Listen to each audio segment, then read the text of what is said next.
It's time for another blistering report from the front lines of the cultural war for a constitutional America. And now, here's your host, Charles Benninghoff.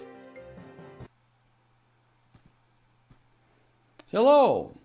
Congress is just about ready to vote on a stopgap funding bill that will keep the lights on in Washington, D.C. As our followers so diligently fought, Congress gave up on funding Obama's full-year budget. So, we won that battle, but apparently Congress has not been listening to the advice of Donald Trump. If you think back to the primary debates when President-elect Trump was demolishing globalist candidates like Jeb Bush and John Kasich, one of the things he said that the United States has to stop was being stupid, the stupid country run by stupid people.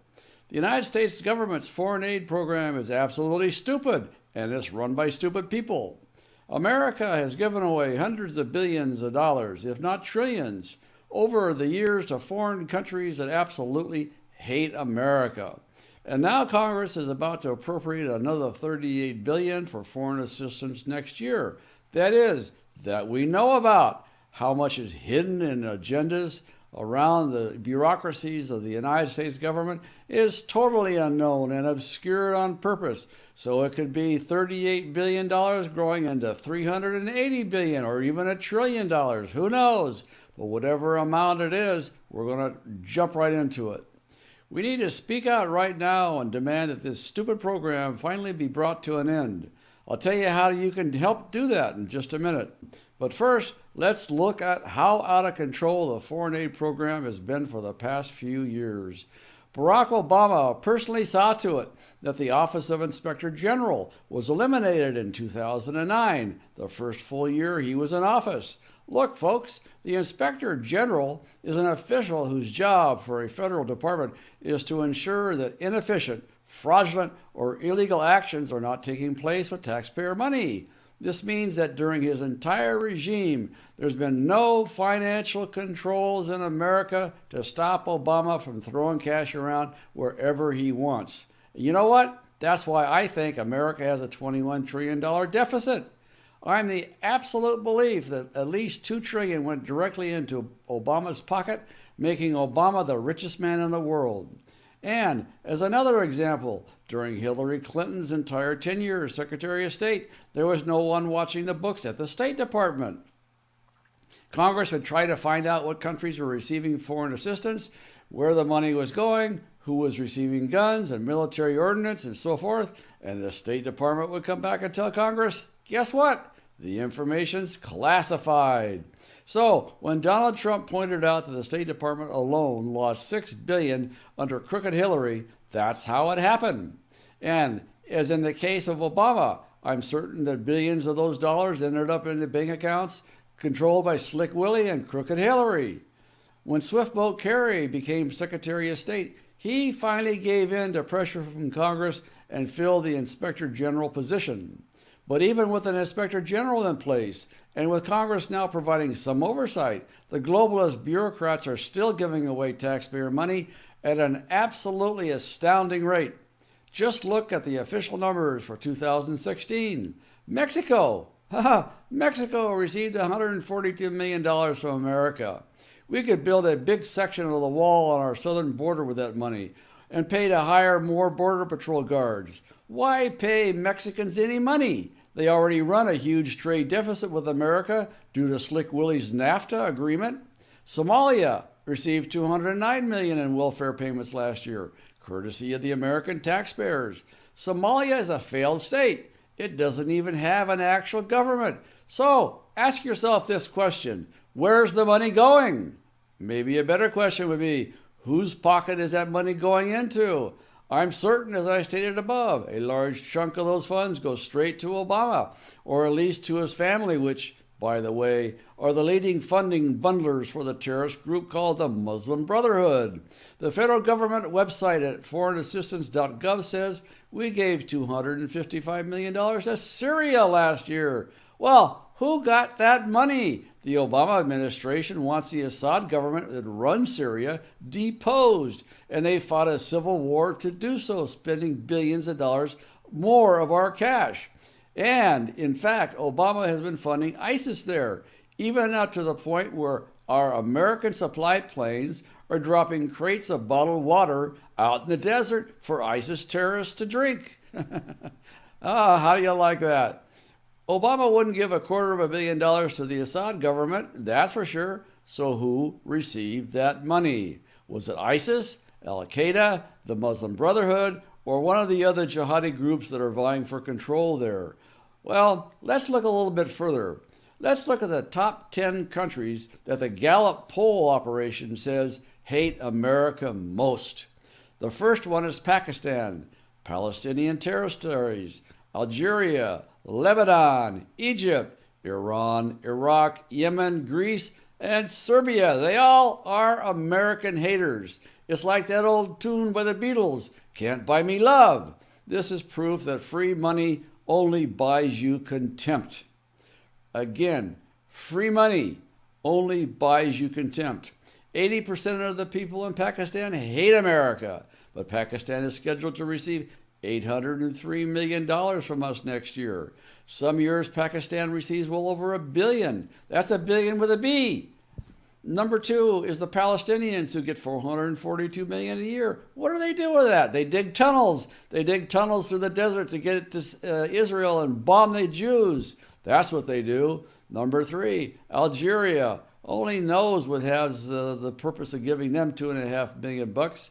Number four, Lebanon, $205 million. War between the Christians and the Muslims in Lebanon cannot possibly be avoided by the payment of $205 million. So where's the money going?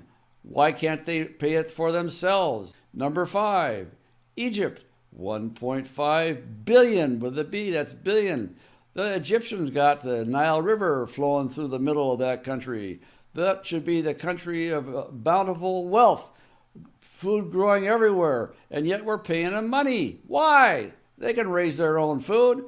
They can buy oil and other products from their neighbors. Number six, Iran. You know, we don't even know the total amount of money that the Obama administration has given to Iran, but it's in the billions of dollars of untraceable cash. Number seven, Iraq, $355 million per year.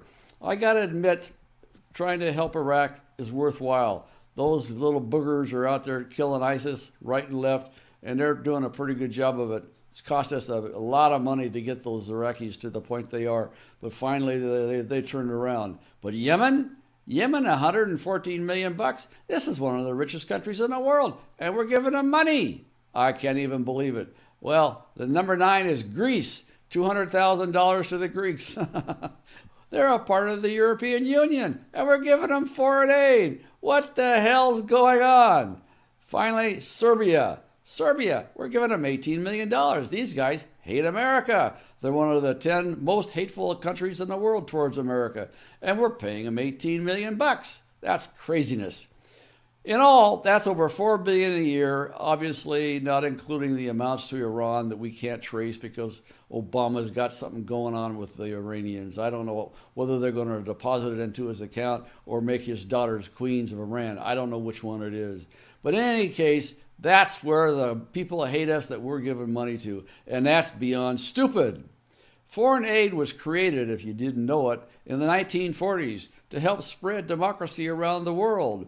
After the United States had helped win World War II, and all of Europe was almost a complete wasteland. In fact, in those days, they called it the Marshall Plan. They were trying to get people in Europe back on their feet so the Russian communists couldn't come in and take them over. You know what? The absolute opposite is happening now. Today, we give away money with no strings attached. And while Crooked Hillary was minding the store, we don't even know how much was actually given away or who got it. Crooked Hillary, in fact, lost $6 billion all by herself in the State Department. That's provable by audit. You know, the federal government receives $21 billion a year in estate taxes and gift taxes. The estate tax is more commonly known by the term the death tax. If someone dies and leaves you their property, the federal government forces you to pay a massive tax on that property. Otherwise, the government will take it all. And that is subject to some limitations, but the gross effect is the same. According to polling, the estate tax is the most hated tax in America, other than the Obamacare taxes, and it only brings in $21 billion a year for the federal coffers. In other words, if the United States stopped giving away foreign aid money to countries that hate us, we could eliminate the death tax and have $13 billion left over, and no one would even notice it. What would happen if we stopped giving Pakistan $1 billion a year? Well, they hate us. They hate us. They'll hate us more. But who cares? Who cares if the Pakistanis hate us? They already hate us. Foreign aid programs are a massive ripoff. It's a globalist wealth transfer scheme that transfers money from the middle class in America and gives it away to rich dictators in poor countries.